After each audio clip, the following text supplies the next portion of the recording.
განსაკუთრებით მაბრაზებს ხოლმე, როდესაც ახალდედა დედებს, ჩულბავშვიან მშობლებს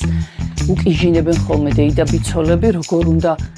დააწკრიანონ სახლი და გააკეთონ 3-4 თავი საჭმელი, აი ამ ჩვილი ბავშვის პარალელურად, როგორ უნდა ქონდეთ წესრიგში ყველაფერი და ამ დროს ხალის სხეულში ჰორმონები ლეკურს ეკავენ.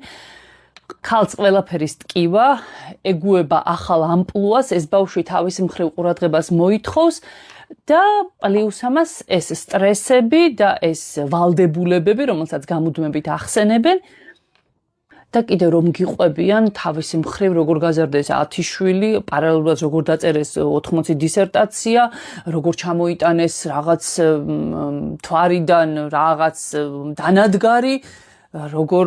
ამზადებდნენ დღის განმავლობაში 5-6 თავ საჭმელს, როგორ ისტუმრებდნენ 30 კაციან სუფრებს და ასე შემდეგ და ჯერ ამ ყველაფერს აკეთებდნენ თუ არა და როგორი ხარისხით აკეთებდნენ ეს ცალკე ამბავია და ცალკე გასარკვევია და მერე თუ აკეთებდნენ და ასეთ არანორმალურ შრომას ეწეოდნენ, რატომ არის აუცილებელი რომ თქვენსავით რაღაც უბედური ცხოვრება სხვასაც კონდეს? ასე რომ